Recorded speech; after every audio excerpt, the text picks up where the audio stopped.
Tonchi, bonsoir, and welcome to the Serfs, everybody. I'm your friendly neighborhood Lance, here to talk to you about gayness, pride, pridefulness. I guess it's that time of the year. It's the magical, wondrous time where all the corporations suddenly come out of the closet and things feel gayer than ever before. There's parties, there's dancing, and yes, there's oh so many lovely, beautiful queers hitting the streets and showing everybody how wondrous it is to be LGBTQ+. And hey, that plus is expanding all the time. Now the rainbow has many things: sexualities, genders, asexualities, and yes, being included within this list is indigenous people under the form of two-spirit. In fact, the rainbow is growing so much all the time that it's even become a meme. And that, like, look at the flag, look at the rainbow, look, oh, it's expanding. It's so many gays, more gays than ever before. It's the most amount of gay.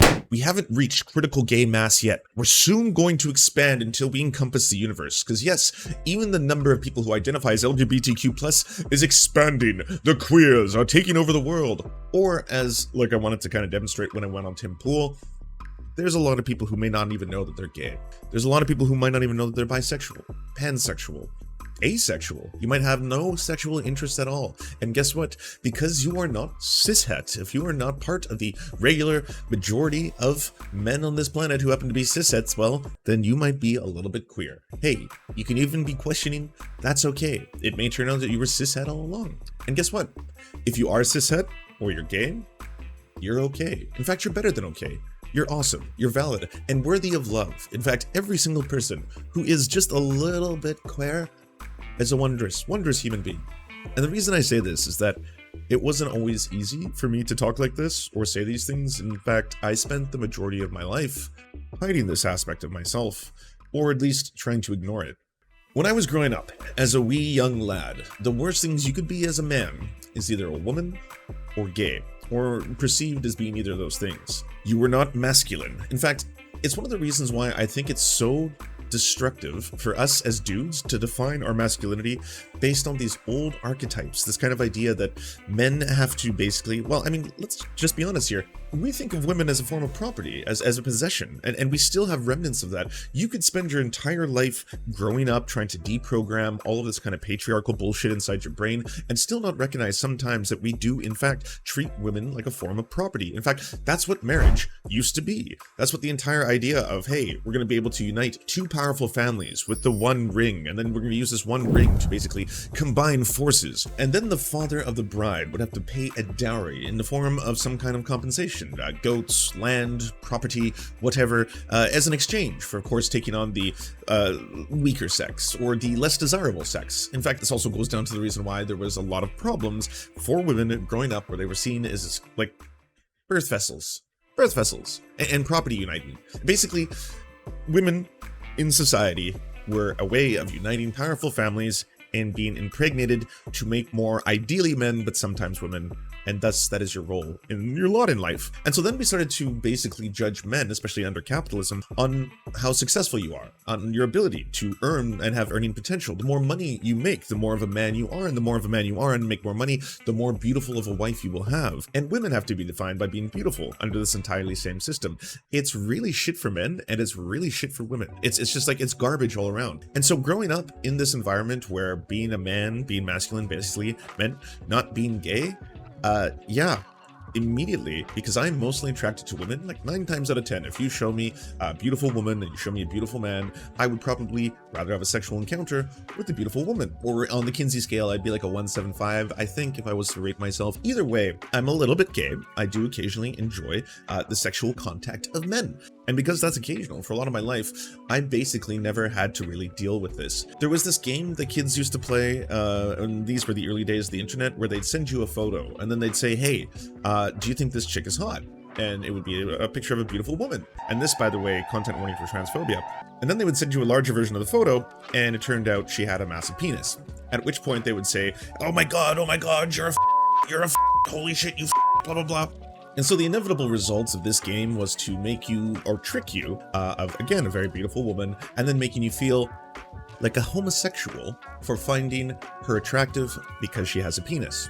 Now, we've come a long way from our thinking on this topic, or at least some people have. If you suck a trans woman's penis, is that gay? It's not, no. You're sucking a woman's penis. Stop. No, That's yeah, gay. I know. Stop. I'm blowing minds. But I remember when that was done to me, and then a whole bunch of people were calling me a it obviously really hurt, and I suppressed a lot of my own feelings and desires when it came to actually, and I'll be honest, my honesty when it came to being attracted occasionally to men. Now, this wasn't something like I watched gay porn for the very first time and all of a sudden I was like, holy shit, I love this. It was something that I just kind of started questioning, why did I enjoy sometimes watching porn where there's only a guy masturbating and that's it? And like, fellas, is that gay? Is it gay to enjoy that? Is it gay to want to sometimes participate? Like, if that's gay, then okay, maybe I am a little bit gay. And so because I'm able, and I'm so queer coded, by the way, that I wasn't exploring these parts of my life or this part of who I am, I spent most of my life, and the majority of it being in heterosexual relationships with women, and occasionally, going to a gay club or two. I eventually met my partner that I have now, who's so absolutely incredible, and she was the one who actually introduced me to a whole bunch of LGBTQ plus culture, which is so vastly different than heteronormative culture. This was something where when I started having gay friends and talking to gay people, there were so many different things that they were into that, like, people and dudes in heterosexual circles don't talk about. Like, we're never talking about the catalog of Tina Turner or Celine Dion or Bette Midler, and like, I think those people are really talented. I mean, rest in power, Tina Turner, she's an absolute legend, but I wasn't like just instantly gravitating or being drawn to that, as well as a lot of other aspects of like male queer culture, which is also beautiful and fascinating. I guess I kind of was the worst possible deal, because I had all the mannerisms and poor taste of a cishet, while at the same time a little bit of the bisexuality that gets you in trouble in both groups, by the way. There is something that I realized very quickly when I started hanging out, participating, and doing activism in LGBTQ plus circles. People who are 100% homosexual also have biphobia. We all have different forms of homophobia hard-coded into all of us, because that's like the society that we grow up in, and we're all working really hard to try and deprogram some things, but you don't think about it. Sometimes you're never like gay enough to be accepted in queer culture, or otherwise you're just too much of a filthy little to be accepted in gay culture. And it sucks if you happen to be someone like myself who sometimes can get stuck in those two worlds, while at the same time having to be honest with myself and who I am. No one can define for you what you are in terms of your own sexuality. No one gets to pick that for you. No one gets to establish what they deem you to be enough of, right? Whether it's heterosexual, homosexual, that shouldn't matter. It's a really fucked up thing that people think that they can police that. And it's not just the right and the far right who do it. Sometimes liberals do it. Sometimes leftists do it. You'll see this appear in various different circles, and it's supposed to be, well, wait, I thought you were the ones who accepted LGBTQ plus culture. Well, everyone is still unpacking a lot of this. Everyone is still learning. It's a learning and unlearning process, to be completely frank, to try and get rid of some of the ingrained homophobia that all of us have. I was a homophobic bisexual. I was consistently doing homophobic things. I was consistently, and this is one of the privileges that you have to acknowledge if you happen to have a life like mine. Someone who was able to hide in the gay shadows, someone who was able to mostly survive in the closet. I didn't face the same forms of persecution that out and proud gay men do. For me, it was, you can tell about what othering does, because it makes me and made me feel safer to be able to hide aspects of being gay. One of the reasons I am a lot more, especially in the last couple of years, out and proud, feeling the rainbow flags all over there and all that kind of stuff, is that it's getting really dangerous right now for queer folk, for LGBTQ plus people. I see that, and as someone with a platform, it's becoming something that I feel more and more important for me to talk about, more and more important for me to say that I am absolutely 100% comfortable with who I am. I'm proud of who I am, and I love who I am. And I think that should be the same thing for every single one of you. I think if you have things that you were trying to figure out, that's on you to figure out, and you should be left alone to do so. You should be allowed and given a safe area, space, whatever you want to call it, to be able to explore things about yourself and learn about who you are. And in that process, you may discover parts about yourself that you didn't know, but you're still beautiful, valid, and worthy of love. And I think everyone should know that. Also, the parties, because, like, let's just be totally real here. They're just so fun. It's the worst thing that fascists have going for them is just that, like, to be totally honest, the queers are so fucking awesome and fun, and just like, You know this is true, okay? Even if you're the most painfully heterosexual person in the world, if you've been to a pride parade, if you've been to a fucking drag show, if you've been to a fucking, like, oh, the music, the dancing, the fucking the elbow grease, it's just like, no, it's a fucking, it's too much fun. It's too much fun, and that's like one of the reasons why I think ultimately fascism is going to lose. Not just because it is inherently just destructive and counter to human life and existence, to try and eliminate other aspects of human life and existence, but ultimately because they're so cringe. They're so painfully cringe. They're so unbelievably cringe that it's just like, for the normies to look over, it's like, okay, so two roads are before you, Western man. On the left hand, unbelievable parties, incredible fucking taste in music, dancing, food, literature, you name it. The queers are fucking amazing. And then in the other one, it's like, so there's some kind of like gross ass fascists who want to monitor everything you do and police, you know, your sexual intercourse and partners and control aspects of your lives and turn women into subservient second-class citizens, a form of property. Revert us to the medieval times. Go back and this is basically, that's it. It's Project Let's Go Full Medieval. Let's go full that fucking. How cringe is this? How fucking cringe is that? There's like, you know, either way, you're wonderful. You're beautiful. You're valid of love, and someone out there will love you at some point if they don't already. I just want to end this by saying that I'm now at a part of my life where I can say something like, I'm a little bit of a fag.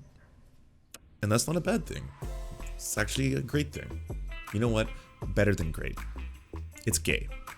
Just gay as fuck. And that's good. It's a good thing.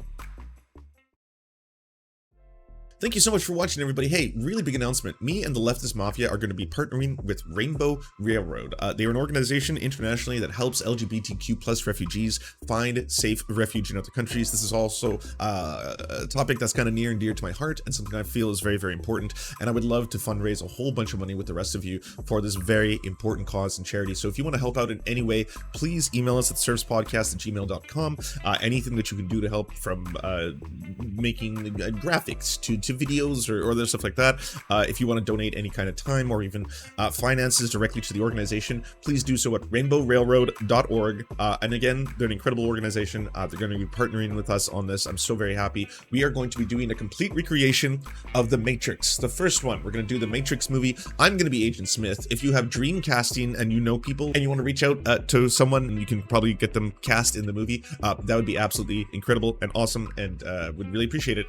Do you enjoy the Serfs but prefer not to have to use your eyeballs? Many are saying this. Well, we've got the solution for you. It's the Serf Times in podcast form, available on most major podcasting networks now.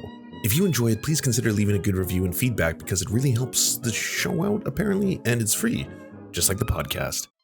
Thank you kindly to our Lord and Saviors Peyton L. Just and Xander Corvus. Without you, we are nothing. And now, a shout out to our Knights of the Square Table.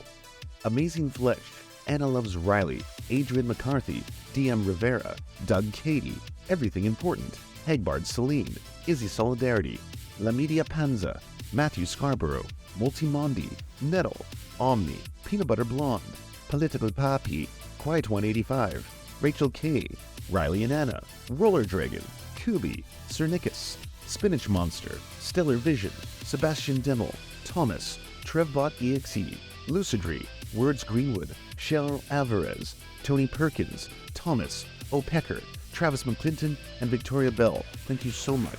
And a huge shout out to all the other people who make this entire show possible. Without you, it would not exist.